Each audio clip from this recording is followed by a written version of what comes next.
Sir, hello po, magandang umaga po. Kung papipiliin ko po kayo, kasikatan o respeto? Oh my God. Thank you so much, sir and ma'am. So yan, isa po sa mga tumatalakay sa usaping respeto, isa po yan sa pinakamalaking problema ang kinakaharap namin mga LGBT. Tama po ba? Dahil hanggang ngayon, hindi pa rin po ang pantay ang pagtingin sa aming mga bakla. Marahil ang talento ko po ay hindi po papalakpakan ng karamihan, lalong-lalo na po ng kalalakihan, sapagkat ang talento ko po ay hango sa aking katauhan. Katauhan na pilit nilang hinuhusgahan. Ang talento ko po ay tinaguriang spoken word poetry o ang salitang pagtutula. Nagawa ko po ang tulang ito dahil sa mga tao na ang tingin sa aming kasarian ay isang kapansanan. Kaya sa lahat ng mga LGBT naririto, tara iwagayway natin ang ating bahaghari. Musika, maestro. At tulang ito ay pinamagatan kong bakla. Bakla nga ba ang tawag sa aming kasarian?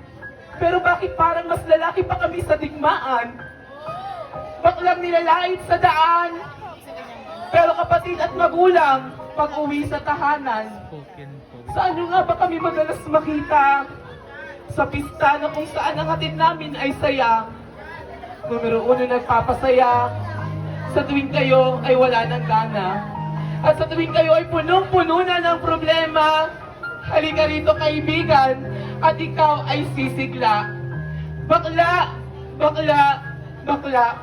Inakala ko na ang kabutihan ay sapat na para ako ay lumigaya. Lumigaya sa lugar na ang aking kasarian ay isang pagkakasala. Pagkakasala na sa tanang buhay ko ay hindi ko ginawa ang ipinaparatang yung pagkakasala. Ang hangad ko lang ay lumigaya. Sa lipunang ito, sentro ng tukso ang aking pagkatao. Madlang walang ibang ginawa kundi ilublob ka sa diskusyong hindi ka akseptado. Isa, dalawa, tatlo, talo pa rin pala ako.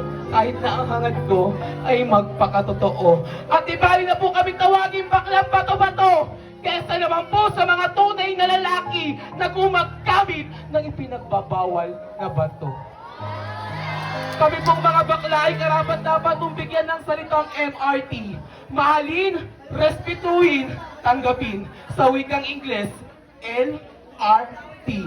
Love, respect, and to accept. At lagi po nating tatandaan na sa banal na aklat kailanman po, hindi po naging masama ang pagiging bakla dahil ang tunay pong masama yung mga tao at kapwa namin pilit kaming ibinababa. Tara, samahan niyo pa po ako sa katotohanan ng buhay naming mga bakla. Bilang isang bakla, naranasan ko po ang lahat ng diskriminasyon, panlalait po sa akin ng mga tao. Sabi po sa akin ng aking ama na kamamatay lamang, anak, sa pinili mong kasarian, sa niyakap mong katauhan, may mga tao na akala mo ay natutuwa, pero kapag nakatalikod ka, lalaitin at huhusgahan ka. Sapagkat anak, ikaw ay isang hamak lamang na bakla. Kapag nagmahal ka at umibig ka ng isang tunay na lalaki na akala mo ay totoo, ibigay mo man ang lahat, gawin mo man ang nararapat, bandang huli, iiwan at sasaktan ka lamang. Sa lahat po ng kababaihan, na itinuring po kaming kalaban pagdating sa pagmamahal ng kalalakihan, nagkakamali po kayo na kung tutuusin, kami na nga pong nagbigay, kami na nga pong nagmahal, kami pa po ang niloko at iniwanan. Dahil sabi nga, sa batas ng lupa, walang baklang umibig na hindi lumuha at nagmakaawa. From Sampaloc, Manila, kanina bumiyahin po ako. Gumawa po ako ng Fairview Terraces. May isang grupo po ako ng kalalakihan na pagtanungan. Sabi ko po, kuya, saan po ba tong lugar na ito? At sabi, imbes na sagutin po nila kami ng maayos at matino, alam niyo po yung sabi ng kalalakihan? Wow, pare, bakla, pera, naglalakad. Wow, galing, guwapo.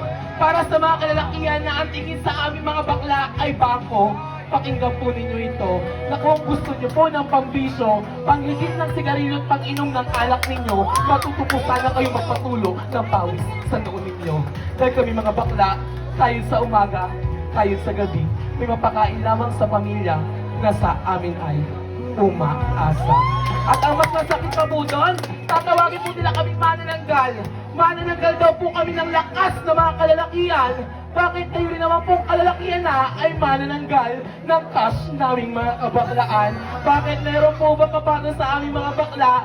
Ihiga, unang paa, tirik mata nang wala naman pong perang mapapala sa aming mga bakla. Tandaan po natin, ang tunay na babae, kapag nagkapamilya, bubukod dyan.